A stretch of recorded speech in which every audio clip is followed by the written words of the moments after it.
You know what to do. Subsoul the ball.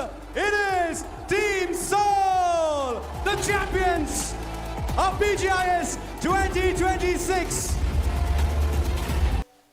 Hello, हाँ गोवा में sea facing bungalow है क्या? हाँ, बुक करा देना। कुछ नहीं, कॉम्पिटिटिव खेल के आ रहा हूँ मैं BGMI का। हाँ, 4 करोड़ जीत के आया हूँ मैं। 1 करोड़, सॉरी 1 करोड़ जीत के आया हूँ। हाँ, तो गोवा में एक सी फेसिंग बंगलो बुक करा देना, ठीक है? तो भाई, स्वागत है आपका आज की वीडियो में, जहां मैं बात करने वाला हूं जेनजी वे, हमारे जेनजी वे जो हैं उनके बारे में। कि उन्होंने एक वीडियो अभी रिलीज़ करी थी। मैं थोड़े लेट रिएक्ट कर रहा हूं, लेकिन उन्होंने एक वीडियो रिलीज़ की थी अभी ई स्पोर्ट्स के ऊपर, विच इज़ वेरी गुड। मैंने देखा, वीडियो बहुत अच्छी है।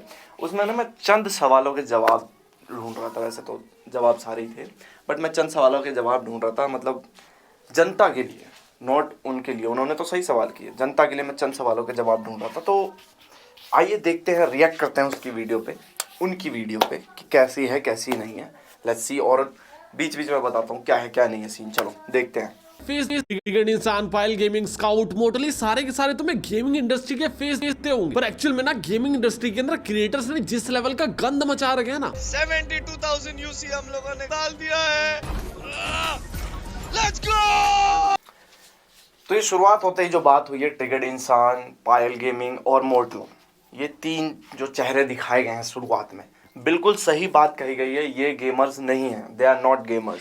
आपने देखा होगा मोस्टली जो मोर्टल है, जो मेनली आपको स्पोर्ट्स में, जिनके स्पोर्ट्स के थ्रू जानते होगे आप, जो मोर्टल है उन्होंने कुछ ही कॉम्पी खेले, उसके बाद उन्होंने कॉम्पी खेलना छोड़ दिया। और ट्रिगर्ड इंसान तो कभी कॉम्पी खेला ही नहीं उन्होंने। और पायल गेमिंग एज यूजुअल आपने देखा ही होगा, कॉम्पी में कभी गई ही नहीं आज तक। बस प्रमोशंस के लिए गई है, खेलने के लिए, as a competitor, as a क्या कहते हैं उसको, पार्टिसिपेंट्स नहीं गई है। वो गई है एक्चुअली में बन के सिर्फ और सिर्फ प्रमोटर, ठीक है? तो अभी हम बात करते हैं फिलहाल में सबसे पहले ट्रिगर्ड इंसान की। ट्रिगर्ड इंसान इज़ नॉट अ गेमर, ठीक है? He is not a gamer, he is just a streamer. वो स्ट्रीम करता है बस गेमिंग्स की, और उसी से ऑडियंस को गेम में रखता है। क्यों रखता है, इसका वीडियो में आगे जवाब दिया गया है, पर मैं आपको पहले ही बता देता हूँ। ऐसा इसलिए क्योंकि गेमिंग इंडस्ट्री बहुत बड़ी इंडस्ट्री है इंडिया के अंदर। आप देखोगे हर दूसरा बच्चा फ्री फायर, पबजी, COD, ये वो, टेम्पल रन, सबवे सर्फर, मतलब आप 5 साल का बच्चा ले लो, चाहे 15 साल का, 10 साल का, 15 साल, 20 साल का, चाहे मेरे जैसे 25 साल के गेठे को ले लो, ठीक है? सब कोई ना कोई गेमिंग के लिए मरे जा रहे, चाहे 30 साल का हो, चाहे 35 साल को, कोई ना कोई मरा जा रहा है। मतलब सब गेमिंग के लिए मरे जा रहे हैं भाई, क्योंकि गेमिंग इंडस्ट्री एक ऐसी इंडस्ट्री है जो बहुत ज़्यादा बूम किया है, जिसने आफ्टर 2020, वैसे तो 2020 के बाद बहुत सारी इंडस्ट्री ने बूम किया, लेकिन ये गेमिंग इंडस्ट्री ने बहुत ज़्यादा ही बूम किया है आफ्टर 2020। तो भाई बात ये है कि इस गेमिंग इंडस्ट्री में ना बहुत बड़ा स्कैम चल रहा है। उस स्कैम को उन्होंने उजागर किया है, बताया है। चलो आगे देखते हैं और आगे बताता हूँ आपको क्या स्कैम बताया उन्होंने।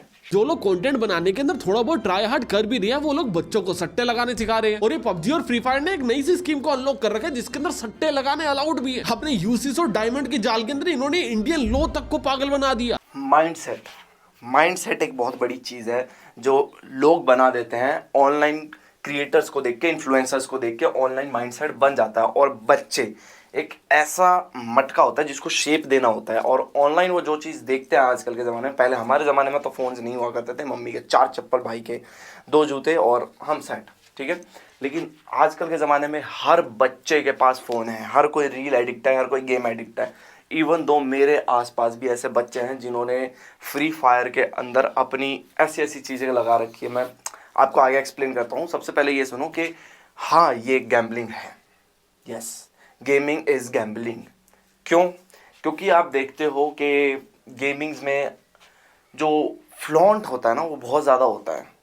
जब गेमिंग में मतलब 4 लोग हैं, मल्टीप्लेयर गेमिंग है, तो इसमें 4 लोग हैं। 4 लोगों ने क्या किया, अपनी एक ग्रुप बनाई, ग्रुप में खेलने गए। वहाँ पे एक ने अपना स्किन फ्लॉन्ट किया तो दूसरे को वो लग गया बुरा, तो उसने क्या किया, उसने भी जाके खरीद लिया। फिर तीसरे ने किया, फिर चौथे ने, मतलब ऐसे कर करके फिर वो और किसी ग्रुप में ज्वाइन हुआ, वहाँ पे उसने फ्लॉन्ट किया जहाँ पे उसके पास आईडी नहीं है।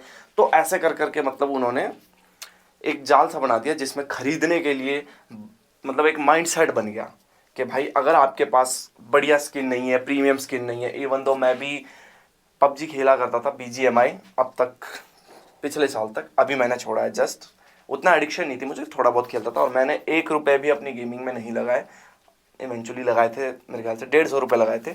लेकिन जो मेरे फ्रेंड्स थे, दोस्त मेरे, उन्होंने हज़ार कम से कम नहीं तो 20-30 हज़ार रुपये लगा रखे थे गेमिंग में। कहते थे कि भाई आईडी है, इन्वेस्टमेंट है, मैं किसी को आईडी बेचूंगा तो खरीद लेंगे। और हाँ, हालांकि ऐसे लोग भी हैं जो खरीदते हैं, लेकिन उनकी आईडी खरीदने वाला कोई नहीं मिला अब तक, उनके सारे पैसे वेस्ट हो गए। ठीक है, वो पबजी जब चल रहा था तब के ज़माने से इन्वेस्ट करते हुए आ रहे, तो 20 हज़ार अब तक था उनका। और इवन तो उन्होंने, एक और हैं हमारे गराज वाले भैया जिनको लूट बहुत ज़्यादा पसंद है और वो लेवल 5 का बैग मांगते हैं गेम में लूटने के लिए, उनकी आईडी पे 40 से 50 हज़ार रुपये लगे हुए हैं। स्किन्स भर के हैं लेकिन स्किल्स नहीं है, स्किल्स नहीं है। लेकिन भाई सीधी बात है, आपको अगर गेम खेलना है तो गेम खेलो ना, जस्ट पैसे क्यों लगा रहे हो उस पर? Why are wasting money inside the game? क्योंकि गेम के अंदर आपको जो भी मिल रहा है वो गेम के अंदर ही रह जाएगा।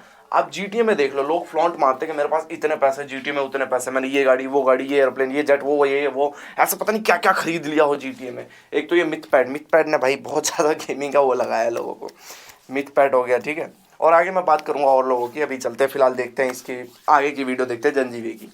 प्ले स्टेशन जैसी कंपनीज ना आज की डेट में प्ले स्टेशन बेच के लॉस करती है और उसका बहुत क्लियर एजेंडा कि भैया एक बार प्ले स्टेशन बेच के लॉस करूंगा, उसके बाद जब लोग गेम खरीदेंगे ना उसके बाद प्रॉफिट करूंगा। क्योंकि अभी मार्केट इंडिया के अंदर भी इतनी इवॉल्व हो चुकी है कि लोग पैसा लगाते हैं गेम के लिए। लोग पायरेसी उतनी ज्यादा नहीं करती, ऑल्दो अभी भी काफी बड़ा चंक है लोगों का जो पायरेसी के ऊपर गेम्स खेलता है। पर गेमिंग इंडस्ट्री ओवरऑल इंडिया के अंदर one of the fastest growing industry बन चुकी है। प्ले स्टेशन एक ऐसा वाक्य है जिसके अंदर सारे ही युवक युवती जुड़ जाते हैं और साथ मिलके खेलते हैं। ज़्यादातर युवक होते हैं जो साथ मिलके खेलना पसंद करते हैं और प्ले स्टेशन एक ऐसी चीज़ है जहाँ पे भाई सबको ही गेमिंग पसंद है। Everyone likes gaming inside the play station. देखो मेरा भी ड्रीम है प्ले स्टेशन खरीदना, मैं एवेंचुअली अभी नहीं खरीद सकता, मैं गरीब, टून नहीं लगा सकता, मेरे को पता ही नहीं वो टून कहाँ मिलता है, मेरे एडिटर्स है ही नहीं, मैं खुद ही एडिट करता हूँ। हाँ, तो आगे बात करते हैं प्ले स्टेशन में भाई सबसे चीज़ यही है कि प्ले स्टेशन कभी भी अपना कंसोल बेच के, एक्सबॉक्स हो गए, कंसोल बेच के ये कभी भी पैसा नहीं कमाते। ये कमाते हैं पैसा कैसे? अपने गेम्स बेच के। गेम्स बेचते हैं वो, जो इनसाइड गेम्स होते हैं उसको बेचते हैं, उससे खरीदते हैं, उसका कोई कंपटीशन नहीं करवाते वो उतना। ठीक है, तो गेम्स बेच के वो खरीदते हैं। जब वो गेम्स आपको खरीदने पड़ते हैं पैसे देके खेलने के लिए। ठीक है, पायरेसी भी एक चीज़ है, पर लोग प्ले स्टेशन में पायरेसी नहीं लगते क्योंकि उनको पसंद नहीं कि प्ले स्टेशन में पायरेसी करें वो। सो इसीलिए वो प्ले स्टेशन ऐसे कमाता है, प्ले स्टेशन का ऐसा मुद्दा है। जो ना नंबर देखने में एकदम बहुत क्रेजी लगती है कि भाई क्या क्रेजी इंडस्ट्री ग्रो कर रही है, पर ना रियलिटी चेक ये है कि इसके अंदर से काफी सारे बच्चे जो अपना करियर बनाने के लिए बैठे हैं। वो पैशनेट शायद गेमर नहीं है, वो उनको अपना करियर बनाना है। वो अपने फेवरेट यूट्यूबर को देख के अंधेरे में एक धक्का खा चुके हैं और उसके ऊपर लगे पड़े हैं पागलों की तरह। बच्चों को लगता है कि आज के डेट में फोन के ऊपर पाउडर लगा के तेज खेलूंगा तो हो सकता है एक दिन टूर्नामेंट जीत जाऊं जिसमें 1.5 से 2 करोड़ रुपए का इनाम मिलेगा। बात हो रही थी ई स्पोर्ट्स की, तो ई स्पोर्ट्स में भाई बात ऐसी है कि हर कोई जा तो सकता है बट कमा नहीं सकता। क्यों?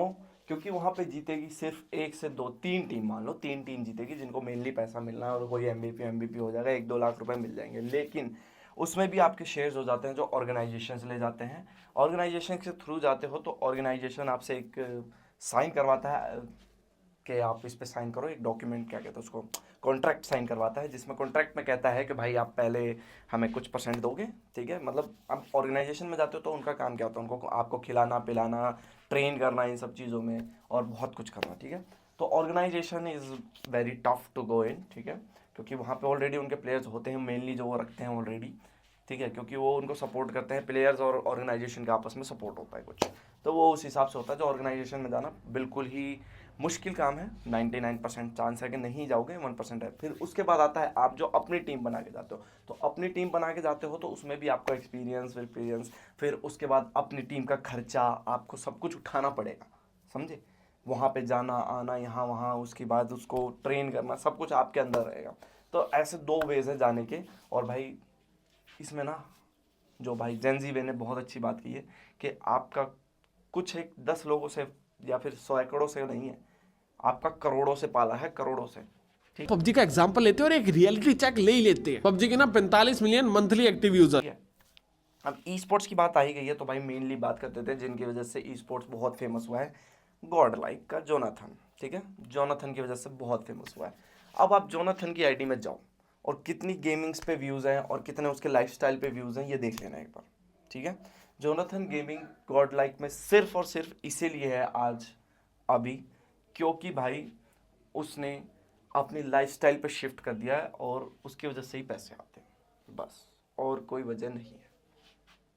और मैं बता दूं उसकी क्या कहते हैं उसको, दूसरे ऑर्गेनाइजेशंस की, वो तो भाई प्लेयर्स चेंज ही करते रहते हैं। आप देखोगे हर एक बार नए कंपटीशन में नए तरीके के प्लेयर, हर दूसरे टीम का तीसरे प्लेयर में आ जाता है, हर रोज़ प्लेयर चेंज होते रहते हैं उनके। और जोनाथन की बात तो मैंने आपको बताई दी कि ये बात है, ठीक है, याद रखना हमेशा। तो भाई गेमिंग इंडस्ट्री बहुत बड़ी है और ये कुआं है जिसमें बैठे हुए शार्क हैं जो आपको खाना चाहते हैं। तो भाई इसमें मत जाओ, इसमें जाने का कोई फ़ायदा नहीं है और पैसे गेम्स पे मत लगाओ।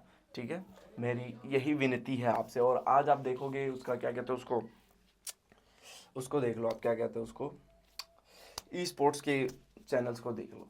ठीक है, अभी रिसेंटली 6 मिलियन व्यूज़ थे उसमें, मैंने देखा था जो सबसे मेन इवेंट हुआ था उस पर 6 मिलियन व्यूज़ है। बाकी किसी भी उस पर स्ट्रीम पे के में व्यूज़ है, किसी में उसमें व्यूज़ है, मतलब कोई भी इतना देखना भी नहीं चाहता। तो भाई सबसे बड़ी बात यह है कि गेमिंग क्रिएटर्स मत बनो। ठीक है, और मोस्टली फॉर द गर्ल्स मैं कहना चाहूँगा क्योंकि गर्ल्स अगर आप सोच रहे हो ई स्पोर्ट्स में आप जाओगे, मैं ई स्पोर्ट्स में करियर बनाऊंगी, अगर कोई भी गर्ल ऐसी सोच रही है, कोई भी एनी वन लड़की जो भी है, तो भाई मैं बता दूँ आपको कि नहीं हो पाएगा भाई, क्योंकि वहाँ पे लड़के इतने भरे पड़े हैं ना और सबके पास इतने टैलेंट है। ठीक है, आपके पास भी टैलेंट होगा नो डाउट, कोई वो नहीं है, पर वो हमेशा प्रायोरिटी लड़कों को ही देते हैं गेमिंग में मोर देन दी कोई गर्ल। ठीक है, आप देखोगे अब तक के ई स्पोर्ट्स के इतिहास में मैंने देखा है भाई एक भी लड़की प्लेयर नहीं आई है।